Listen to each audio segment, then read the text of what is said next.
Hello again, everybody, and welcome to another edition of Pro Wrestling Inside and Out. We are on our Monday night talk, and tonight we have a very special guest. But before we go and do that, let me introduce my co-host. Be calling the action along with me tonight, Mr. Jack Lord. Jack, how you doing tonight?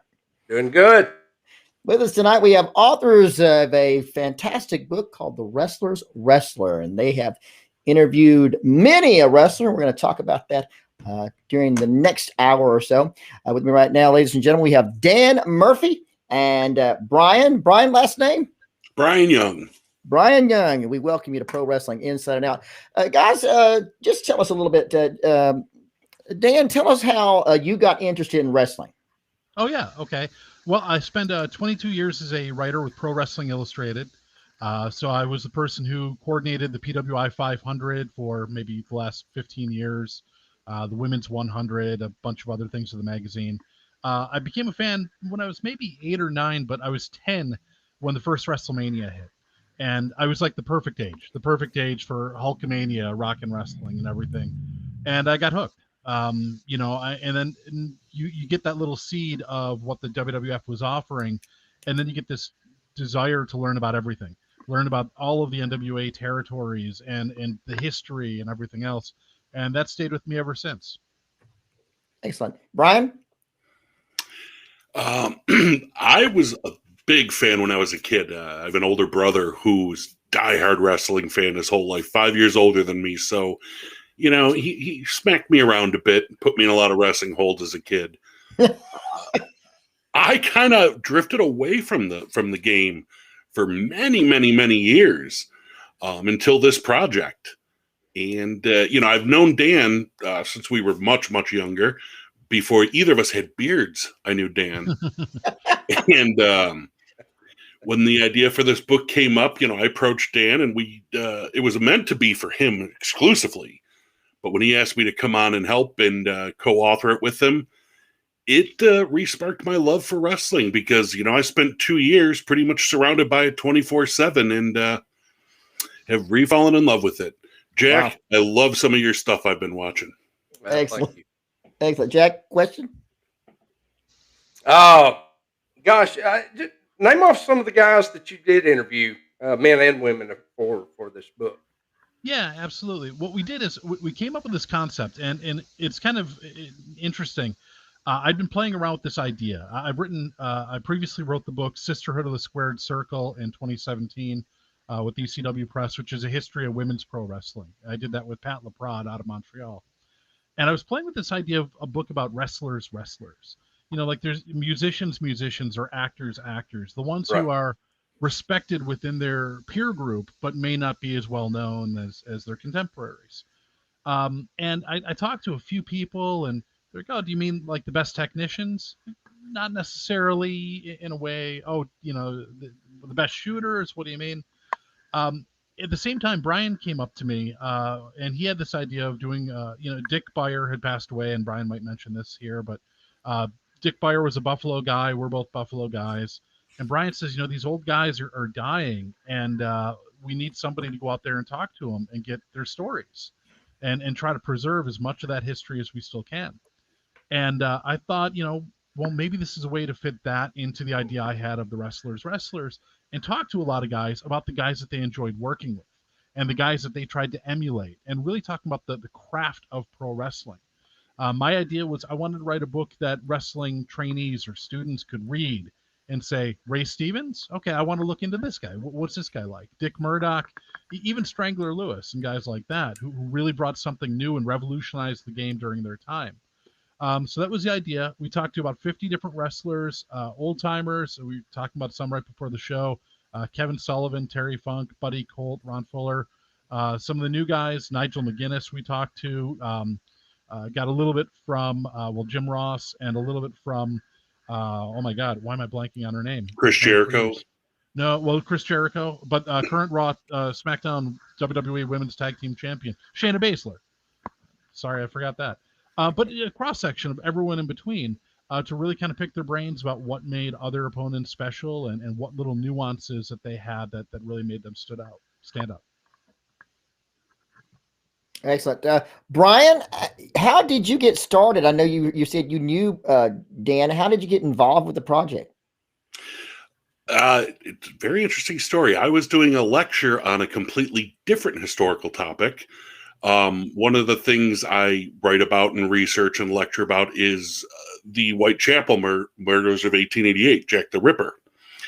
And I was doing a lecture, and it was right after Dick Beyer had died, and I had this idea to do try to get as many people and do an oral history of the business. And Dan showed up at the lecture. And I ran up and I'm like, Dan, whatever you do, do not leave when this is over until after I get to talk to you, because I have your new book for you. Excellent. And I pitched it to him. A couple weeks later, he called me. He says, meet me for a coffee, we'll say. And we went for a few coffees. And he told me his idea and how we could combine them. And he said, but this is way too big a job for me to do alone, because it's going to be years of research and talking to people and interviews, and let's do it. And I'm like, Danny, I'm a historian, but I'm not a wrestling guy. He's like, you're a writer, you're a researcher, you're a historian, and because you're an outsider, you're going to bring a different perspective to this project. Sure. And you had the passion, you had the enthusiasm that you really wanted to kind of jump in on this, and that you can't put a price tag on that. So. And yeah, so I said, let me think about it. Yes. And it has been the most fun project I've ever worked on in my life. I'm telling you, it really, working with Dan was a pleasure. I mean, I've been friends with Dan forever, and I've known how respected Dan is in wrestling. And then just to be able to work with him on that project, which, let me tell you how many doors are open when you say, oh, I'm working with Dan Murphy. Oh, okay, we'll talk to you. Name dropper. You have to. I see. But just the love, I found the love for wrestling again, and everybody involved in it, the performers, the work, everything about the business, I just really a newfound respect for too. And it's been the most fun thing I've ever worked on. So, Dan, who was the first wrestler you approached for the book? It wasn't by design or anything. But the first person I interviewed after I pitched the idea to ECW Press, who I had worked with Sisterhood of the Squared Circle. And they came back right away and said, this is a really intriguing topic. People have done lists of bios, the Greg Oliver and Steve Johnson, if you're familiar with their work. Yeah. They've done books on the tag teams, the baby faces, the heels, and so on. And I had done a book about the women. We kind of came up with a few ways to make this a little bit different. We have kind of write-ups of each person, but the way we break them out in some breakout sections to provide context and some additional history, it makes it a little bit more than just kind of encyclopedic entries, really, or profiles. But I pitched it. They accepted it very quickly, which was terrific. Again, another idea that, okay, the publisher's on board and we got something here. The first person I spoke to was Kevin Sullivan, who I had met. I go to the Cauliflower Alley Club reunion in Vegas every year. Been doing that for about 10 years. It was a real shame because CAC was postponed with COVID last year as we were really in the thick of writing this. And I thought it'd be great to go there because you can just sit in the Gold Coast Hotel and Casino, and legend after legend comes walking through the door, and you get the opportunity to sit and have a coffee or two with them and get them talking. But yeah, Kevin Sullivan. And the first thing Kevin said when I brought up the topic, we want to do a book on wrestlers. Immediately, like I didn't have to describe what it meant or the term or anything. He said, Brad Armstrong. He goes, you can't do a book on wrestlers without doing a chapter on Brad Armstrong. And from there, we were kind of off and running. Excellent. Absolutely. And did you find, did Kevin tell you anything that surprised you in that interview? Kevin did. He was extremely candid. He really opened up about everything and knowledgeable. The amount of knowledge that Kevin has is just incredible. But he talked about learning how to punch from Dick Murdoch, and how Dick would hang cans on strings, and he would teach him how to throw worked punches, but they look so crisp and they look so good, and it came from all this time spent drilling. And he really kind of criticized a lot of the guys of today who can't throw punches. They don't look realistic, and nobody cares because the business has changed, and it's not about that realism that hooked guys like me and Bryan and probably you guys too early on. And I've watched your show a couple times, and I get the sense that you, in particular, Rodney, and you, Jack, are kind of old school guys. So you probably appreciate that. We're traditionalists. Let's just call it that. Yeah. We're It's a good way to put it. Yes. It was great to get his insight, and he came and gave me some other names and people I needed to talk to, and we went down that road. Certainly, the mention of Brad Armstrong, if there ever was a wrestler who could do it all, it was certainly Brad, and I don't think people give him enough credit for his contribution for sure. Bryan, who was you wanting to talk to? What wrestler was you wanting to? Well, it's really funny because me and Dan took two totally different approaches to the way we talk to people. You know, Dan's an insider. He talked to them like, you know, the guy who's been around the business forever. Whereas I would call these guys up, or girls, and I would admit, you know, I'm an outsider. I don't know the ins and outs. And we would have a conversation. And I would talk to these people 2-3 hours at a time. Because the stories would start flowing. And because originally my idea was the oral history. And you'll see in the book, there's a lot of great stories that you'll never hear other places that guys told me after talking for a long time. You know, they're not right off the top of their head going to tell you these things, but once they're comfortable, not that I was exploiting that at all. It's just the more they talked to me, the more they opened up. Yeah, sure. My favorite of everybody I talked to, and the one I was so excited to talk to the first time, was Terry Funk. And remarkably, Terry and I developed a great friendship as a result of this book, to where I'm on the phone with him 2 to 3 times a week, every day, every week still. And, you know, I've talked to Terry for hours and hours and hours, and he's the greatest. Bob Roop, I spent a lot of time talking to. Buddy Colt, I became quite good friends with before he sadly passed away. And Jack, you knew Buddy. I had actually talked to Buddy about 2 days before he passed about coming on and doing the show with us. Buddy was the best once he was comfortable with you. Yeah. Because he would tell you things that you were never going to. He told me a lot of things that will never be in this book or any other book. I'll put it that way. Buddy was amazing. Go ahead. Did you interview them together, or were you separate? The interviews separate?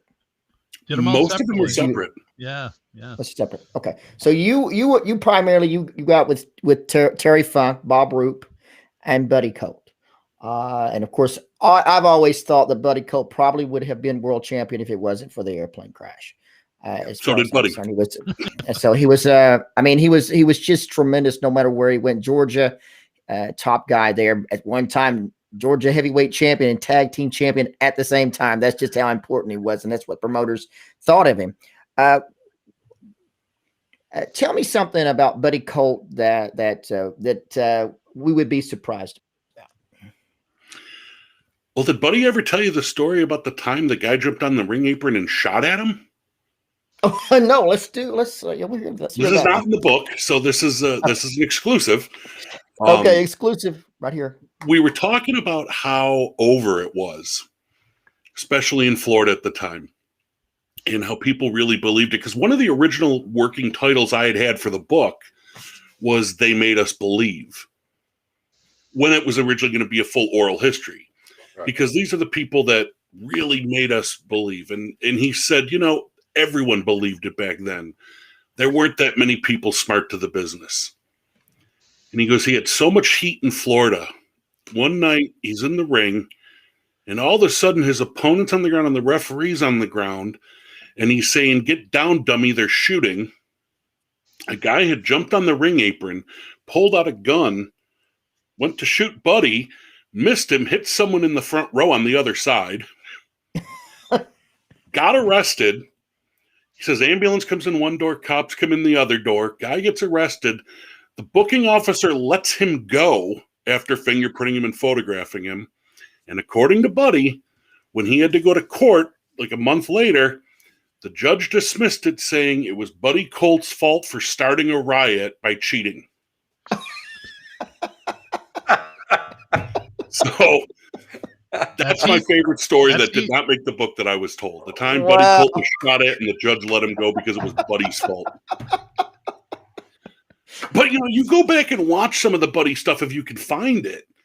The heat this guy had was unbelievable, which amazes me that they allowed him to work with Gordon Soley as his color man for a while, because he was really, really, really hated. He was good at it. Yeah. Dan, who was the who was the you keep talking? Who was some of the ones that you wanted to talk to? Well, I spent a long time with Pro Wrestling Illustrated. I was there from about 97 until 2019. And in that time, I've pretty much, between that and Cauliflower Rally Club, I've had the opportunity to get to know and talk to most people involved quite a few people involved with the business. It wasn't necessarily people I was really excited about talking to, because I'd spoken to most of them at some point or another, but I really wanted to get people who had a good point of view, who I could really kind of pick their brains a little bit. In some cases, I was able to do that. Nigel Mcginnis is one, because he's such a technically sound modern day wrestler, retired now, obviously, but had worked with guys like Daniel Bryan and AJ Styles and things, but he's also that international British catch style kind of background. And there were others like Jericho, as Bryan had mentioned, and a few others that escape me right now. But really kind of talking to some people, and just even like Bushwhacker Luke, who was a guy that I spoke to, just the stories that he came up with, and really kind of breaking down some of the nuances of tag team wrestling, and the guys that he thought were the teams that he would just sit back and watch. I mean, not that you think of the Sheepherders or the Bushwhackers, stealing a lot of, Bob Orton and Dick Slater type moves, but they did appreciate what they were doing and the way they crafted their match and the way they kind of, did their timing.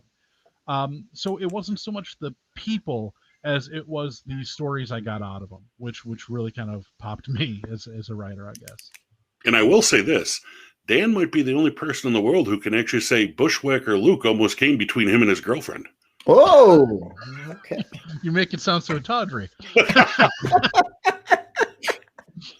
No, I was on vacation. I was down in Clearwater with my girlfriend and her kids, and family little vacation. And happened to be walking down the street and passed by Hulk Hogan's Beat Shop, or the old location. They were in the middle of moving. Like, oh, well, what are the odds that a wrestling writer would just stumble upon Hulk Hogan's Beat Shop? It's right across the street from the Airbnb rental place that we were going to go to. But upstairs from there was a gym, and they had a sign that the manager was Bushwhacker Luke. Well, that's odd. So I walked up and I told my girlfriend, listen, give me 5 minutes. I'm just going to see if he's here. Talk to him a little bit, make this whole vacation a tax write-off, maybe. I don't know. So she and the kids went to a restaurant for lunch, and I go up, and sure enough, Bushwhacker Luke's there. I introduced myself, and, hey, do you have 5 minutes? He ended up talking for like an hour. He came in, he's working the phone and talking to me and loving it, because he just loved having somebody there to tell all these old stories to, like a lot of these older guys do. And then, I'm like, I really got to go. My girlfriend said, no, have them come up, they can all work out, have them work in the gym. I'm like, my girlfriend's going to leave me. I don't know how to get in the Airbnb if I don't get out of here. But, but it was, he was wonderful. And, and the girlfriend and I are still together. So it all worked out in the end. Excellent. Jack, you got a question? Well, an observation. You had mentioned Dick Bayer earlier. Yeah. And some of the stories that are lost to time now because of his passing. But I met Dick. I did a show in Lockport, New York, several years back. 20 years ago, as a matter of fact. Yeah, that's very close to us. And packed the building out. It was huge. Wrestling hadn't been there in 30 years at that time. And Dick came. I didn't know he was even coming to the show. We wound up doing a TV taping that night. So I was so busy trying to get everything put together because I brought the whole show. But Dick showed up, did commentary. We had several hours to sit and just talk about his time when he wrestled here in Alabama. And I'm thinking, those are stories now that he probably never told to much anybody else. No. And so I just not so much a question, just an appreciation for you guys preserving our history, because it's very, very important. And I thank you for that. Thank you. And one quick thing on Dick, I remember him doing that kind of thing. they ran some shows, and they brought me in as the backstage director, for lack of a better term, at the ballpark, the AAA ballpark in downtown Buffalo. The ballpark brawl shows. We did 8 of them in Buffalo and 1 in Rochester about 10 years ago. And for the first, I think the second one, I'm backstage. I'm kind of coordinating things. I remember specifically, I was working with Al Snow and Chris Candido, who were going to do the main event. And as I'm talking to them and we're trying to put the match together and get the times and figured out, Dick Beyer comes walking in, the Destroyer. He's got the mask on. He's with his wife, Wilma. And if you know, he was married, as he used to say, I was married twice. My first wife was Wilma, and my second wife was Wilma. I called them Wilma number 1 and Wilma number 2. Just, yeah. But anyway, he came in, and half the locker room, and Chris Candido among them, immediately recognized him. Here's a guy in his 70s with a wrestling mask on, whatever. And half didn't, because they were young kids, and they just, who's the old man coming through here? But the half of the locker room that did, boom, they dropped everything they were doing, walked up to him, shook his hand, the most respectful thing. And then when the kids, the younger guys, saw that, like, who is this guy? What's something's happening. We have to figure out what this is. But he showed up on his own because, hey, wrestling's in town. I want to go. I want to see the show, support the boys, and be there. And he made himself available. Anyone who wanted to talk to him, hear any stories, get any advice, would you watch my match? Happy to do it. So, I mean, he was like that to the very end. That's great. Okay. Yeah, Dick was really, as far as I'm concerned, the big inspiration for this. I had never met him. I mean, I think I met him when I was a kid, but I don't remember specifics. But I never talked to him as an adult. And it was one of those things I always meant to go to his place to meet him and talk to him because he's a local legend. And then when he died, I realized it's gone. The opportunity's gone. All those stories, all that knowledge, all that insider stuff that no one ever would have told you years ago. Yeah. But now that the business has changed, you'll see these old timers will tell these stories. And that's actually an interesting point I wanted to mention. There is this difference between the younger generation and older generation of wrestlers. When I would call older guys, almost to a person, the first thing they would ask me is, before we get going, Bryan, are you smart? And the younger guys just took it for granted. And there was a certain charm to that to me that I love, that these guys are still in that mindset of protecting the business. Yep. And as Dan put it wonderfully, they didn't want to be the guy to tell you Santa Claus wasn't real. And you really see the difference. And it was amazing to me because it wasn't just once. I mean, it was all the old timers asked me that. Are you smart? Yeah, I understand that. I'm still that way. I'll tell you my personal stories, my experiences, but I don't give the magic away. Of how we do it. I don't think fans need to know that. I just don't. No, and I think what this book does is we're not giving away the magic. We're just showing you who these great magicians are and what made them great. Yep. I always tell people when people ask me to describe what's the book about, I said it's a love letter to the business, a lot of which is in the words of the people who lived it. Beautiful. That's awesome. Beautiful. I ask you, did you get a chance to talk to Ronnie Garvin during your interviews? I did not, sadly. Nope, I did not. We didn't get a chance to talk to Ronnie. Oh, wow. One of these days, we got to get Ronnie on because we want to talk about those early days as the Garvins. Very rare if you find any footage of the Garvins together with Jimmy as the manager. They were huge draws all throughout the United States. And there's really nothing, absolutely nothing. All we have is stories of Terry and Ronnie and Jimmy all over the place, all over East Tennessee and down in Georgia and the Carolinas. Just tremendous draw. And no footage of that. Got to see it. I've heard, yeah, and like the stories are all over. I mean, going to CAC, you hear stories. I've heard it on other radio shows and podcasts and everything. But you're right, yeah, footage and a book on the Garvins around Ronnie would be fantastic. Sure, and even before Ronnie, split away from him. It was just Terry and Jimmy in the Gulf Coast, which is another really forgotten area, the Gulf Coast area, wrestling area down in South Alabama, and going through the Panhandle all the way over to Louisiana at one point. Probably one of the largest promotions at the time, and it's pretty much forgotten. And hopefully we'll get some more stories about what's going on. You were talking about Bob Roop, and of course, we have a question here from Jeremy Kane Travis, and of course, Bob Roop's infamous for the great try to take over of Knoxville, which eventually killed that town deader than a doorknob, and it did so for about 6 years before wrestling ever really came back in any important way. Did Bob Roop have any? Did he share any story about this time? He didn't. Ron Fuller did when I spoke to him, which I thought was, I talked to both of them, and I know that I don't think they've talked to each other since that happened.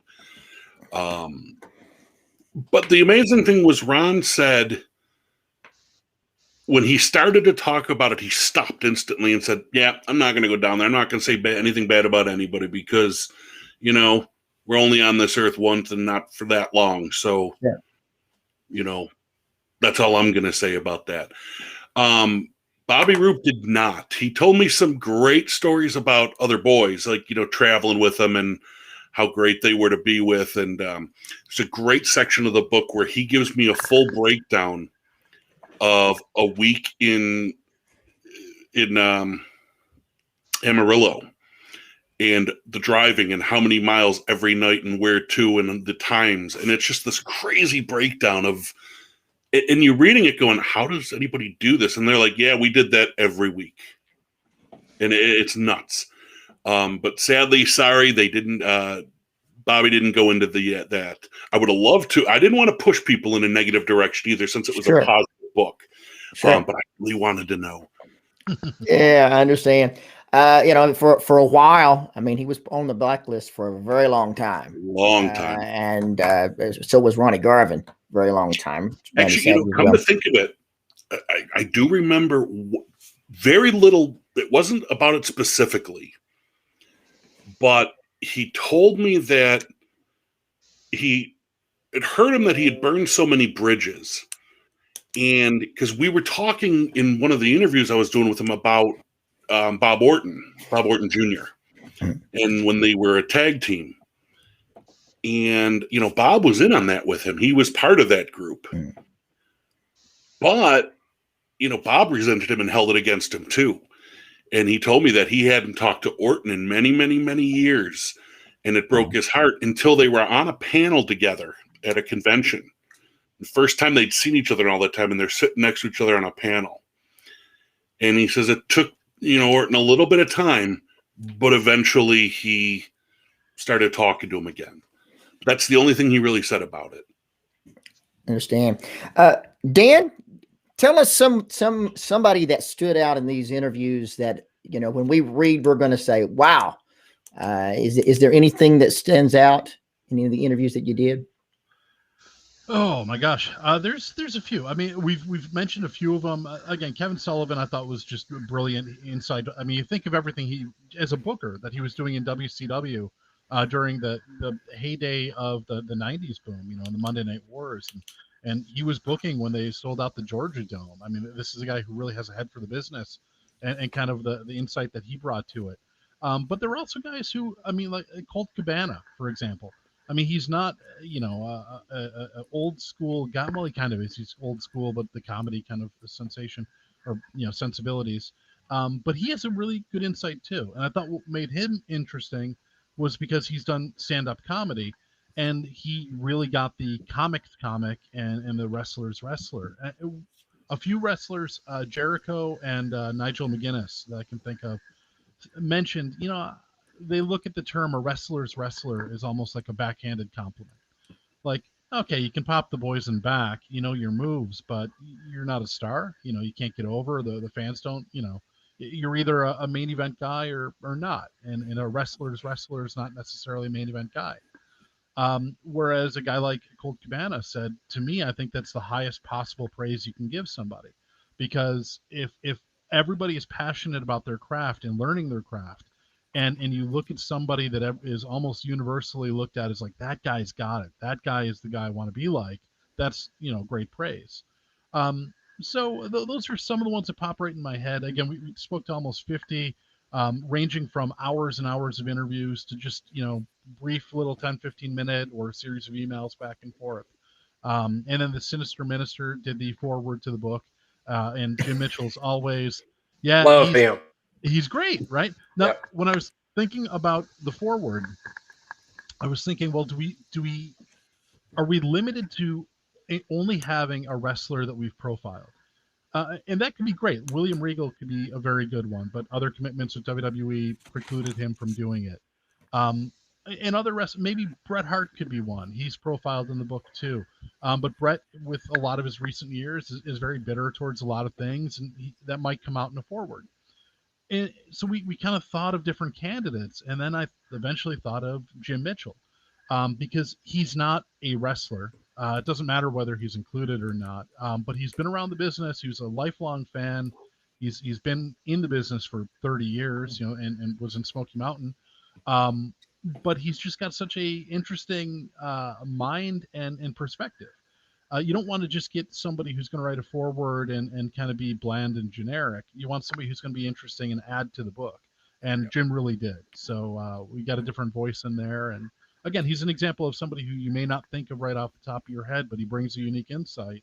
And I think that's what really makes the book stand out. Although I'm a little biased, I'll admit. And I'll give you an answer to that question about one story that got me was Vern May, Vance, Nevada. And he gave me the full story of the Canadian Death Tour.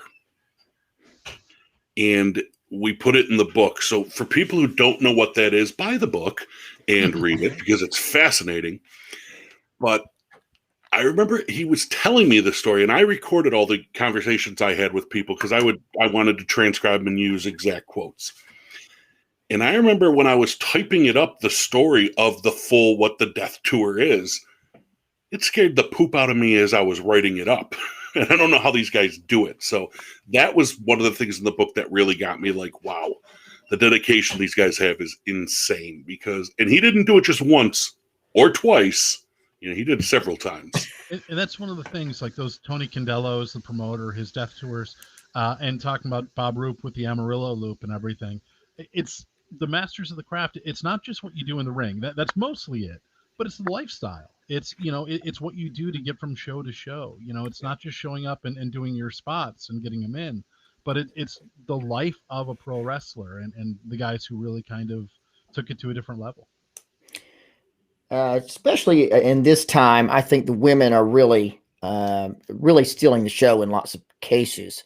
I must say, when I watch the current product, the women are my favorite part, actually, of the show.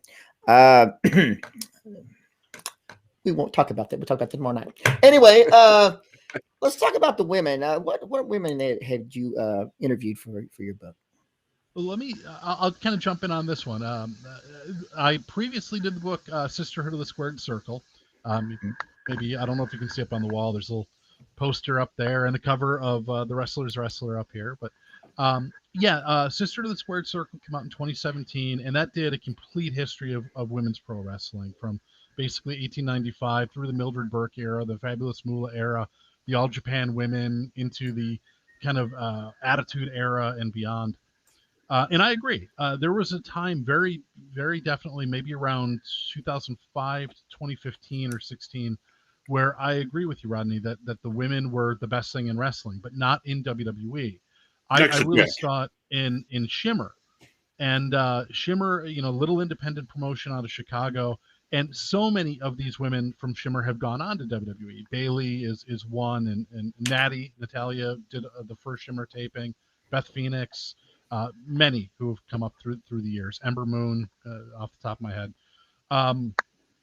But Shimmer was running these shows and bringing in the best talent from throughout the U.S. and Canada, but also the Joshis from Japan, people like Soraya Knight and Paige from England. Becky Lynch came in as their manager because she was still recovering from an injury at the time. But they presented women's wrestling as completely athletic, giving the women time. It's not a bathroom break. They could have 15, 20-minute matches with Sarah Del Rey and Awesome Kong and everything else. And they would do these shows. A lot of times you see the men, today's product, like you mentioned, it's all high spots, and it's flips and dives and suicide dives and high spots, and it gets boring. And I kind of compare it to the NBA. If everyone's slam dunking, it kind of takes out a lot of, everyone's dunking. But in the WNBA, where they can't necessarily dunk, there's better fundamentals going on. And that's what I saw happening in women's wrestling. The women were selling. They were telling stories. They weren't relying on 630 senton splashes to tell a match. They really developed this craft on the independents. And with Pro Wrestling Illustrated, that's why I kind of helped really trying to create it was the female 50, the ranking of the top 50 women in wrestling, and eventually the women's 100. So I kind of talked about women's wrestling and Sisterhood of the Squared Circle. There's only a handful, just three women that we profiled in this book, in The Wrestlers. And the reason for that, number one, I felt like I kind of covered it in the other book, and I didn't want to kind of retread a lot of that. But the other thing is, a lot of women, especially in today's era, well, historically, you'll have a guy who's wrestled, and they've put in 20 years of time, 20-year vet or more. A lot of the women, they haven't. There are exceptions, Moolah and others, but a lot of times they get out because they want to start a family, or they don't get a push. They've got a smaller window. So a lot of women have had their entire career. You look at Trish Stratus, who a lot of people look as like the quintessential WWE women's wrestler. Her in-ring career only lasted about 4.5 years, and then she was gone. Ronda Rousey, it was 1 year. So a lot of these women have not really kind of had the longevity to really be looked at. And if you interview a lot of the women today and ask them, who are the people that you look at? Now it's beginning to change a little bit, but up until this point, if you ask a lot of women wrestlers, their inspirations are all guys. They don't look back. There's not a lot of women today that'll be like, oh yeah, I learned a lot from watching Judy Grable, or I learned a lot from watching Donna Christianella, who were great talents, but they weren't as influential as the men were at that time. And again, the pendulum is beginning to swing back on that a little bit now. But the women that we did include, Mercedes Martinez, Luna Vachon, and Manami Toyota, who was, as Dave Meltzer had said, and we quote in the book, at the time, probably the best worker in the world, male or female. So those are the ones that we kind of focused on. Wow. And that's a long answer for your question. I apologize. Well, I find it amazing that really no one mentions Sherry Martel, which I felt was probably the greatest women's wrestler of all time, even surpassing Moolah in many cases. I'm surprised that none of them mentioned her. The reason for it, I think, is because her in-ring career wasn't much. She's more known, unfortunately, for being a valet and manager than for a wrestler. She had her wrestling, heyday in the AWA and in the WWF early on, but then she was more known for being sensational or scary Sherry than the wrestler. Well, my point is that she was able to intermingle with the men. In fact, wrestle very much like them. Mm-hmm. And I thought she fit in very well with their style. And to me, like I said, I think one of the greatest, or the greatest women's wrestler of all time. Yeah, I wouldn't argue. Brian, I saw that you were doing this. Give your opinion of what we were talking about. Yeah, women's wrestling. I'm trying to say this without being a shameless self-plug. I have a podcast myself. We're shameless here. Come on. I do a history podcast, and my co-host is from Swansea, Wales, in the UK, and her nephew is 6 years old and is getting into wrestling. Hardcore. I mean, that's all he watches and thinks about. He's 6 years old, but he doesn't care about the men. He only wants to watch the women. I mean, that's how the product is now. like you said, the women's wrestling is more exciting now than the men's. And I'm glad it's getting that. I'm glad it's getting that reputation, because another reason there weren't a lot of women in the book, name time periods where there were women that were, that big and well known. There was always peaks and valleys. So one of the misconceptions about this book is a lot of people, and the only criticism we've gotten, if you even want to call it that, is when people say you didn't include this person, you didn't include that person. Well, we didn't make up the list. This was who the people in the business thought were the greats, who they looked up to. We really let the interviews and the people we talked to dictate who made the book. Yeah, when we came up with the idea, you knew Lou Thesz was going to be in it. Okay, that's a given. We didn't have to wait for people to mention his name. You knew Bret Hart was going to be in it. You didn't have to wait for people to mention his name. But pretty much everybody else, and there are people in the book that I'm surprised made the book, which you guys probably wouldn't be. Like I said, because I was away from it for 30 years. But, a guy like Bob Orton Jr. being in the book, to me, when I think of Bob Orton Jr., I think of Ace with the cast on his hand standing behind Piper. Not what a brilliant worker he was before that. And, hearing his name over and over again by these people, he gets included in the book. And that's really the boys, for lack of a better term. I'm not trying to say women weren't involved, but, it's a wrestling term. The boys dictated who was in the book. Sure. Dan?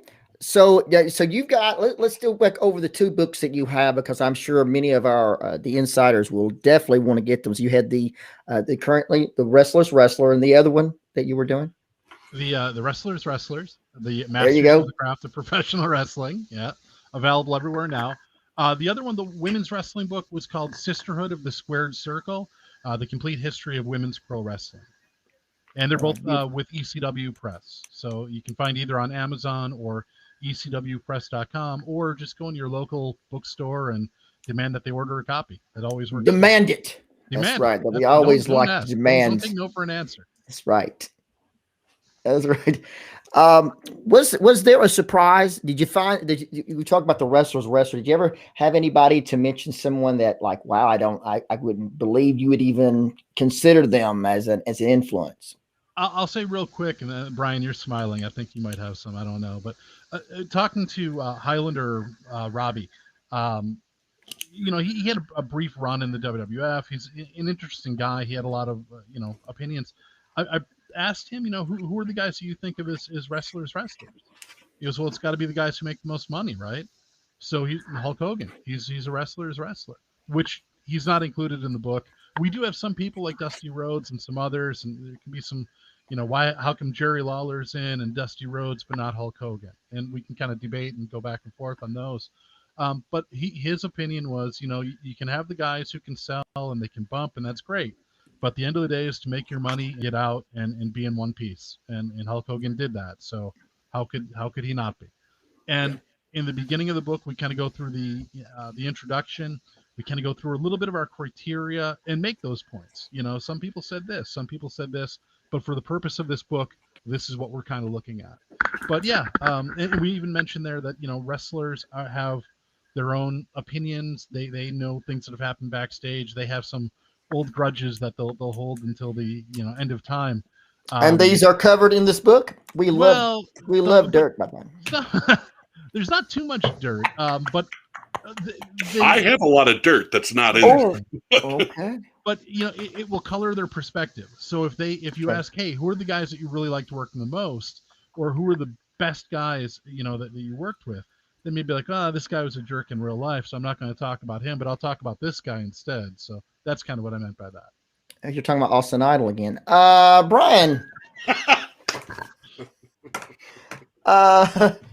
Same question to you. Surprise. Sputnik Monroe was because it wasn't just one or two people. A lot of people, especially the older guys, would mention Sputnik Monroe, but Johnny Saint's another one that would never have been on my radar until he was mentioned.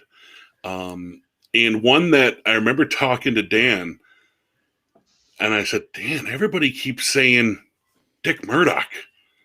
Was Dick Murdoch really that great? And Dan's like, oh, yeah, Dick Murdoch was that great.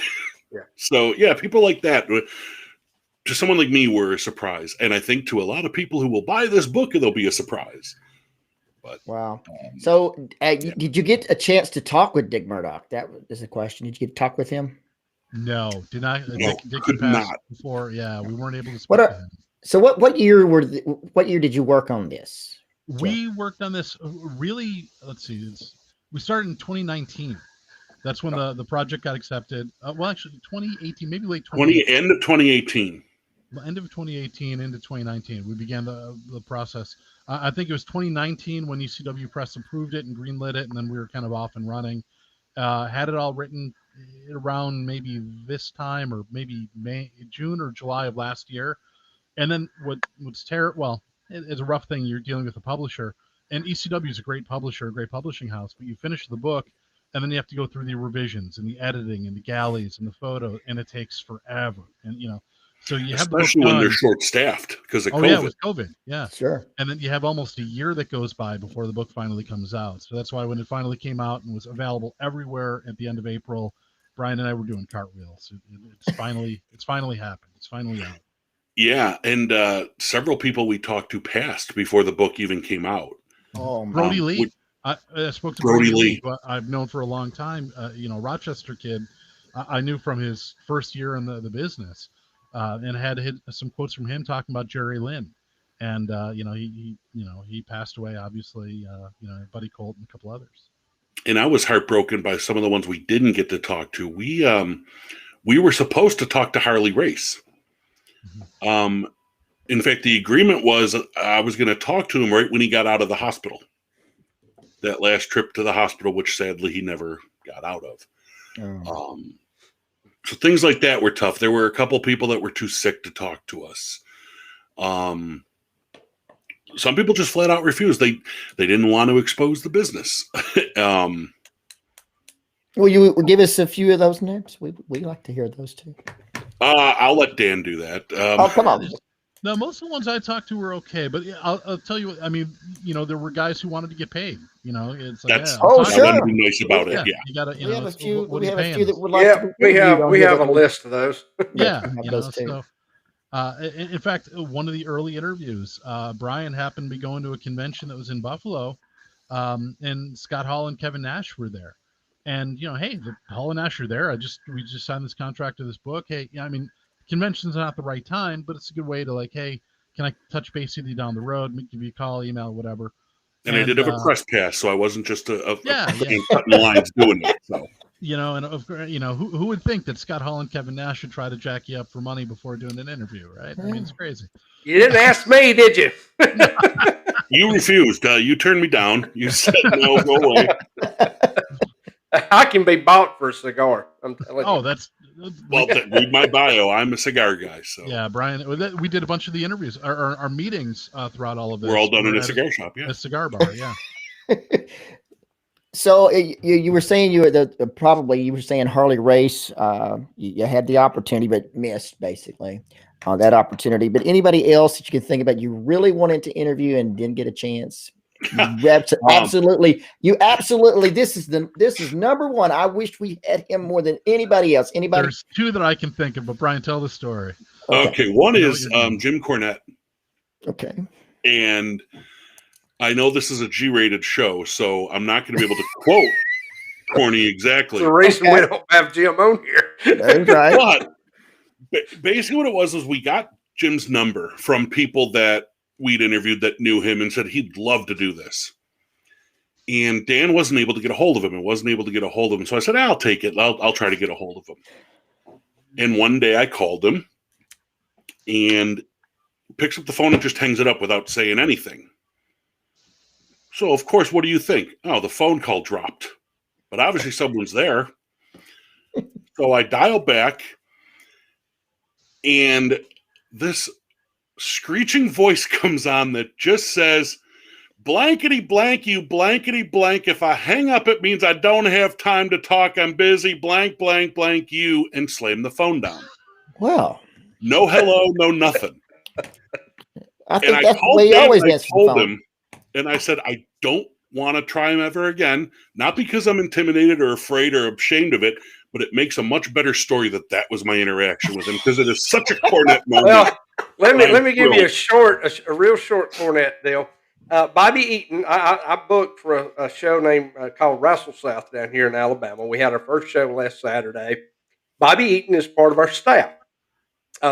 Great, absolutely fantastic guy to be around. We were doing radio interviews, and the radio interviewer, Michael St. John, used to be the announcer for a lot of the wrestling promotions here in the South. He said, "Hey, let's call Jim Cornette up and get him on to do the interview with us to help push the show." And Bobby replied, "No." We don't want to get kicked off the air. No, and I think it's great that to this day, Jim has no idea that was me he hung up on. He had no idea it was an interview for this book that he hung up on. It was just Jim Cornette being Jim Cornette, and I didn't want to try him again because I want my one and only Cornette experience to be that Cornette experience, and I'm thrilled with that. Okay, who was the second one? We had one. Cornette was one. Who was the other one? The other one that I really wanted, because I respect this guy's work so much, William Regal. And I went through WWE and talked to him. And again, I mentioned we were considering him possibly for the forward and whatever. And he and I had a phone call. We talked for about 45 minutes. And he deferred. He declined to take part in the book, but he read it. He agreed to read it, and he said he really liked it. There were some personal reasons he gave, and his connection with NXT was something and everything. But also we cover Chris Benoit. We include Chris Benoit in the book. And we talk obviously about the moral conundrum of that. In the ring, he was incredible. You can't shortchange the influence he had on a generation of wrestlers. And what he did, obviously deplorable, obviously. But William Regal was very close with him and felt very uncomfortable being part of a project that mentioned Benoit, which is understandable. And other reasons, again, with WWE and so on. But he's somebody who I would really like to have gotten his thoughts a little bit more on the record to include. Right. Wendy Darling was asking if the Iron Sheik is in it. He's talked about. He is mentioned. Dan, go ahead, Dan. He's not profiled. He's mentioned in some of the history and the context and things. An incredible Olympian. I mean, he could wrestle, and he was quite good in the late 70s, early 80s. I mean, he was an effective heel, but I don't think he was really particularly influential. He was more of a gimmick guy. He's better remembered as a gimmick guy than being a guy that people look at for the nuances and the kind of mastery of the craft. So his name never really came up, but man, I wouldn't want to get into a shoot with the Sheik back in his prime. I mean, he was a tough SOB. Oh, no doubt about that. And well, our time is rapidly running out, as Gordon Soley always used to say in the end of the program. So Dan and Bryan. We did talk to Gennard Soley. Gordon's son was part of this book. Oh, did you? Now, okay, we'll have to get any other announcers, any other commentators? No, not on the other commentators. So. No, Jim Ross is quoted, and we have some from Jimmy Corderas, the former WWF referee, WWE referee. But mostly we stick to the workers themselves, but in some cases the people nearby provided an interesting kind of point of view. Excellent. Well, the book is called Wrestler's Wrestler. Dan, put it up there one more time. Right Brent, there. zoom in there, cameraman, if you can. Zoom me in there, cameraman. Give us one of them. There we go. There we go. Zoom me in. The Wrestler's Wrestler by Dan Murphy and Bryan Young. And you can get that at Amazon, I do believe you said. Bryan, you said you had a podcast. Tell us about that a little bit. It's called Transatlantic History Ramblings, and it is hosted by myself in the U.S., my wonderful co-host Lauren Davies in Wales in the U.K., so everyone loves her accent and falls in love with her. They hate me. They love her. Okay. We cover anything and everything we want to in history with some of the greatest writers and researchers and historians and scientists, and we've had Nobel Prize winners and Pulitzer Prize winners and nominated actors and actresses. They had me on there once. Whoa. And I even had Dan on. And we basically have an informal conversation about whatever the topic is, and they all have fun because it's not a stuffy history podcast. But it is explicit, and it's not for everybody. For kids, kids listening, don't listen to Transatlantic History Ramblings. Adults who want to laugh, listen to Transatlantic. Cornett could be on your podcast at any moment. He'd be more than welcome. In fact, he would be tame on my show sometimes. All right, great book coming up. Wrestler's Wrestler by Bryan Young, Dan Murphy. Thank you so much for being on Pro Wrestling Inside and Out. For Jack Lord, Brent West, I'm Rodney West, and we'll see you on the next Pro Wrestling Inside and Out. Good night, everybody. Thanks.